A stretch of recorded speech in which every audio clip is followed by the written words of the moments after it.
Isabelle Boulay est de retour sur le devant de la scène musicale depuis le 17 mars dernier avec un album de reprise nommé Les Chevaux du Plaisir, dans lequel elle revisite 11 titres phares d'Alain Bashung. De Osée Joséphine à Fantaisie militaire, en passant par Bleu Pétrole ou Chatterton, la chanteuse québécoise s'est lancé le pari osé d'aborder ses textes et ses mélodies légendaires en toute humilité, en mettant en avant leur part de féminité. Invitée dans les grosses têtes sur RTL ce mardi 21 mars afin de raconter ce beau projet, l'artiste a eu droit à une surprise inattendue de la part de Laurent Ruquier et ses équipes.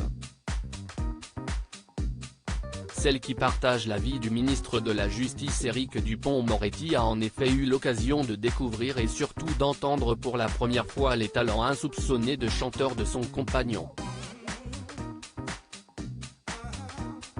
Il y a plusieurs années, l'actuel garde des Sceaux avait en effet poussé la chansonnette sur une musique de Serge Reggiani dans une émission de Catherine Sellac.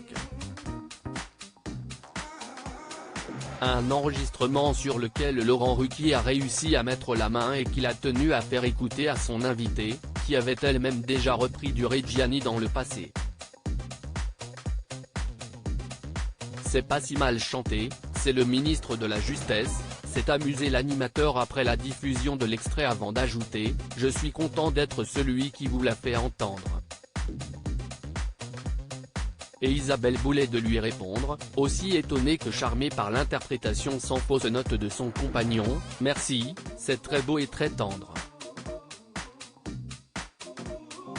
Supérieur à Éric Dupond-Moretti, les membres de sa galaxie en quelques images et Isabelle Boulay revient sur sa rencontre avec Éric Dupond-Moretti. Entre Isabelle Boulay et Éric Dupond-Moretti, c'est une histoire qui dure depuis 7 ans, en dépit de leurs emplois du temps bien chargés et de la distance qui les sépare. Le 5 mars dernier, au micro de ICI Radio-Canada Télé, l'interprète de Parle-moi, était revenu sur sa rencontre avec l'homme politique. Elle racontait qu'ils avaient été présentés en 2016 par des amis en commun. Ce n'était pas pour qu'on sorte ensemble. Ce n'était pas ça du tout. On s'est retrouvés dans un restaurant à Paris, rue de l'Arbre Sec, confiait la star de 50 ans. C'est alors qu'a eu lieu le coup de foudre, il était déjà dehors et moi j'ai pensé qu'il m'attendait.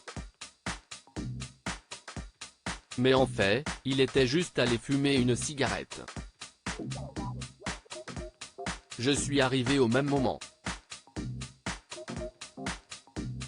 Depuis, les tourtereaux se sont pacsés et continuent à vivre leur histoire d'amour à l'abri des regards indiscrets. Article écrit en collaboration avec 6 médias Crédit Photo, JLPPA.